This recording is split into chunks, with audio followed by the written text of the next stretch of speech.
جب اللہ تبارک و تعالی یہ کہتا ہے کہ میں تمہارے سے بہت قریب ہوں، ہر پکارنے والے کی پکار کو سنتا ہوں، تم کو بھی یہ چاہیے کہ میری سن لیا کریں. تو وہ لوگ جو اللہ تبارک و تعالی جو سمجھتے ہیں کہ ہماری دعا قبول نہیں ہو رہی، وہ یہ ضرور اپنا جائزہ لے لیں کہ ایسی کون سی باتیں ہیں جو اللہ تبارک و تعالی کے احکامات ہیں اور آپ اس کی نہیں سن رہے. میں ابھی یہ نہیں کہہ رہا ہوں کہ یہ جائز ہے یا ناجائز ہے، یہ رزق حلال ہے یا حرام ہے،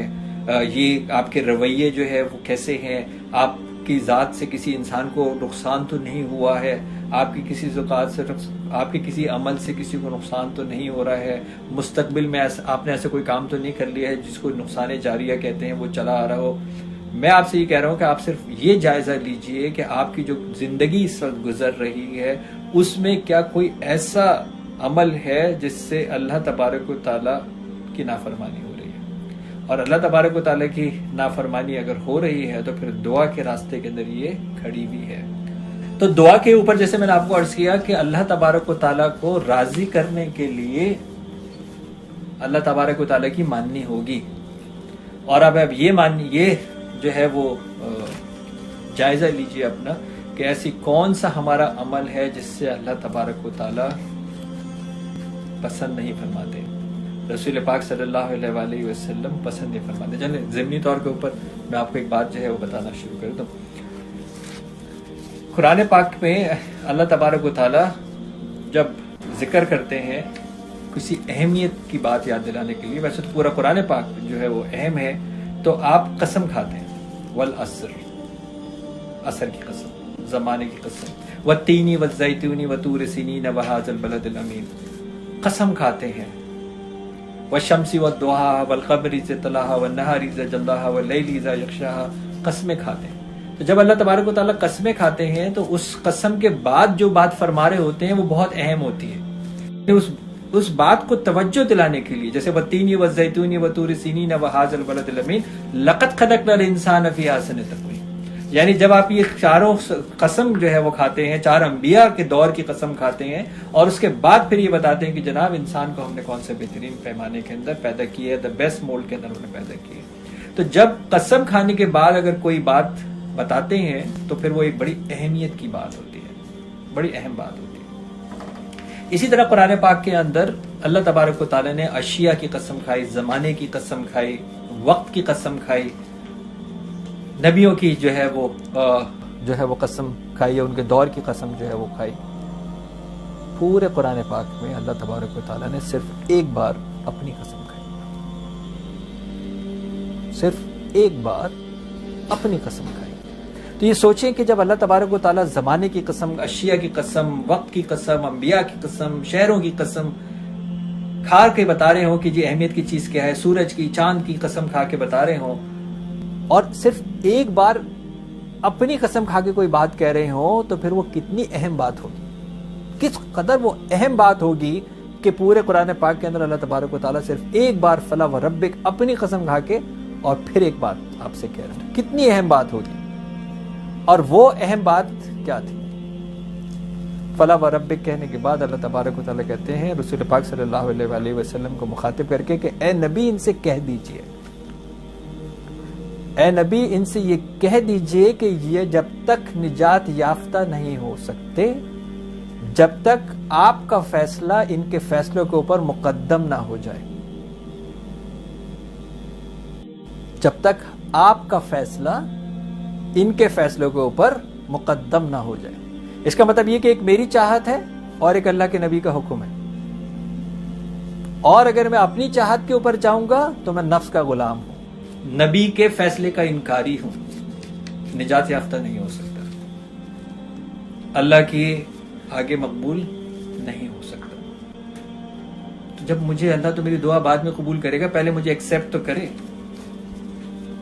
انہوں نے کہا آپ تو نجات یافتہ ہی نہیں ہو سکتے اگر نبی کا فیصلہ نیچے ہو جائے اور آپ کا فیصلہ اوپر ہو جائے،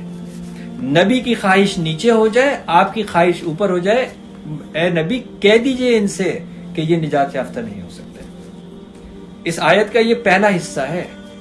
دوسرا حصہ بھی ہے، اور جب تک آپ کے فیصلے پہ دل سے راضی نہ ہو جائیں، تو نبی کا فیصلہ مقدم رکھنا ہے، اس کے بعد دل سے اس کے اوپر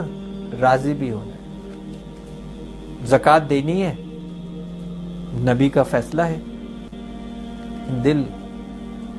خوش نہیں ہے، ایکسیپٹیبل نہیں ہے، ایکسیپٹیبل نہیں۔ روزہ رکھنا ہے، نبی کا فیصلہ ہے، نبی کا حکم ہے، رکھ لیا ہے، کمپلین کر رہا ہے بیٹھے ہوئے، اتنی گرمی، آج ہی اتنی گرمی کو ہونا تھا، مطلب ہے کہ دل سے راضی نہیں ہوئے، قبول نہیں ہے، ایکسیپٹیبل نہیں ہے، یہ فاقہ اللہ تبارک و تعالیٰ کو قبول نہیں ہے۔ نبی کا فیصلہ آپ کے فیصلے پر مقدم ہو اور دل سے اس پہ راضی ہو۔ وراثت دینی ہے، بیٹیوں کو وراثت دینی ہے، کیا کریں بس اب تو دینا ہی پڑے گا، شریعت میں بھی تو ہے، دل راضی نہیں ہے، دل مال کی محبت میں الجھا ہوا ہے۔ اے نبی نجات یافتہ نہیں ہو سکتے، کہہ دیجئے ان سے وہ ولیمہ اس میں برکت نہیں جس میں غریب رشتہ دار شریک نہیں۔ تو نکاح اور ولیمہ تو سنت ہے، لیکن غریب رشتہ دار کو نہیں بلانا، لوگوں کو کیا بتائیں گے، تو قابل قبول نہیں ہے۔ ان کو لوگوں سے اس لیے نہیں ملا رہے، لوگوں کو تو حال یہ ہے کہ اپنے ماں باپ سے نہیں ملاتے، کیونکہ وہ میچ نہیں کرتے، ایجوکیشن کے اندر میچ نہیں کرتے، ان کی عمر ہو گئی ہے، وہ میچ نہیں کرتے، ماں باپ کو ملانے سے شرماتے ہیں۔ تو اگر آپ کی زندگی کے اندر آپ کا فیصلہ نبی کے فیصلے سے اوپر ہے، یا نبی صلی اللہ علیہ وآلہ وسلم کا فیصلہ دل سے عمل نہیں ہے،